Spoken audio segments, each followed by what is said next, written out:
Pada saat tiba di Palestina, Dajjal sendiri tidak tahu kalau ajalnya sudah dekat. Maka dia pun akhirnya berdemo di sana, menganggap dia punya sebuah kerajaan sampai di daerah Palestina, tepatnya sekarang Israel. Direbut wilayah itu oleh Israel tanpa mereka sadari. Dalil-dalil wahyu menuntun mereka ke situ. Ada sebuah kota namanya kota Babulut. Di Israel itu kota itu ada. Saya pernah lihat cuplikannya. Termasuk kota yang diidolakan di dalam negeri Israel sendiri namanya Babulut. Subhanallah, hadis menyebutkan nama Babulut. Hadis Nabi SAW dari 1400 tahun yang lalu mengatakan nanti Dajjal akan berkumpul di sebuah wilayah namanya Babulut di Syam. Maksudnya di Palestina itu. Israel sekarang. Ada kota Babulut dan orang Yahudi sekarang lagi gencar membangun kota itu dan dianggap kota favoritnya Israel. Dajjal akan masuk ke sana dan berkurung diri.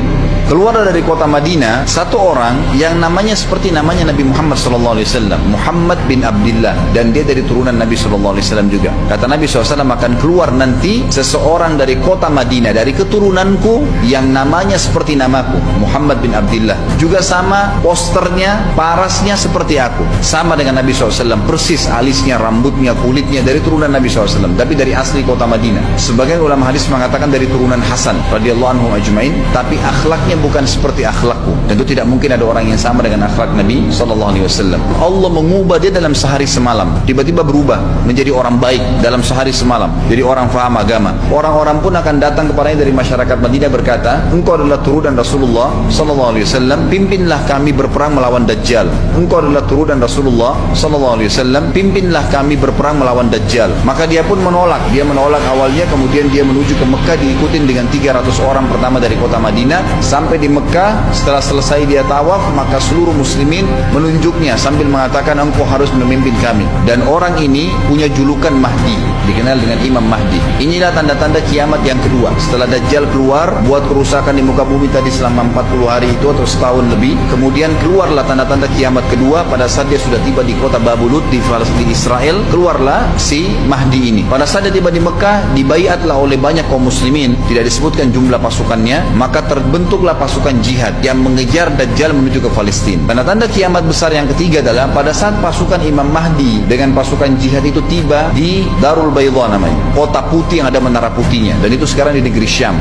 tepatnya di Damaskus, ibu kota Syria. Hadis menyebutkan di menara itulah, di masjid itulah Imam Mahdi mampir sholat asar bersama pasukannya. Pada saat itulah datang tanda-tanda kiamat besar yang ketiga, yaitu turunnya Nabi Isa alaihissalam. Kata Nabi SAW dalam hadis Bukhari, hadis Muslim, hadis Sahih semuanya, dikatakan Isa alaihissalam akan turun sambil memegang kedua sayapnya malaikat, dan dari rambutnya yang basah meneteskan air, dan semua muslimin waktu itu menyaksikan. Dan ini wahyu, penyampaian, pasti terjadi. Maka dia pun turun, lalu kemudian dia masuk, dan orang-orang pada saat itu mengenalnya kalau dia adalah Isa, dan mereka sudah tahu ini masanya turunnya, keluarnya Dajjal. Mahdi sudah ada, mereka tahu akan turun Isa. Sudah ada informasi seperti yang disampaikan ke Bapak Ibu sekarang, itu multi muslimin zaman itu sudah tahu semua.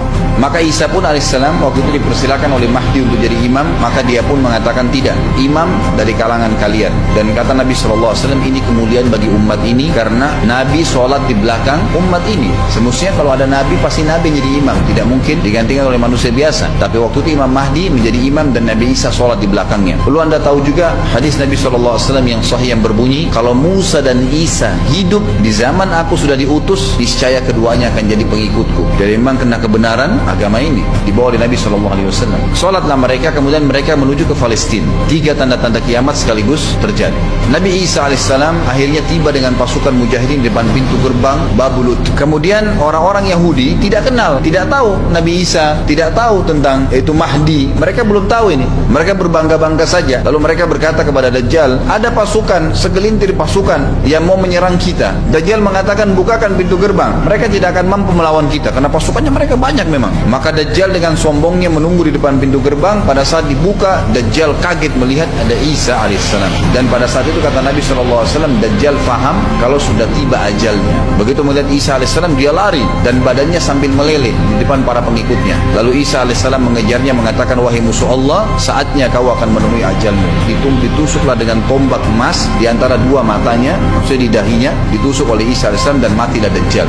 Pada saat Dajjal mati, pengikutnya pada ketakutan semua. Mereka anggap Dajjal Tuhan, mereka anggap Dajjal orang yang perkasa lah, orang yang kebal lah, beragama macam kelebihan, mereka kaget pada saat mati. Maka seluruh pengikut Dajjal dari kaum Yahudi akan bersebaran sembunyi di bawah batu dan pohon, di atas batu dan di bawah pohon. Semuanya batu dan pohon itu akan berbicara kepada setiap pasukan mujahidin, berkata, wahai muslim, ini Yahudi di atas saya atau di bawah saya. Batu bilang ini Yahudi yang sembunyi, yang pohon mengatakan, wahai muslim, ini Yahudi, bunuhlah dia. Maka dibunuhlah orang-orang Yahudi tersebut yang menjadi pengikut Dajjal oleh kaum muslimin, kecuali satu pohon, namanya pohon Garqad. Dan apakah Bapak Ibu sudah tahu, sekarang pemerintah Israel besar-besaran menanam pohon itu.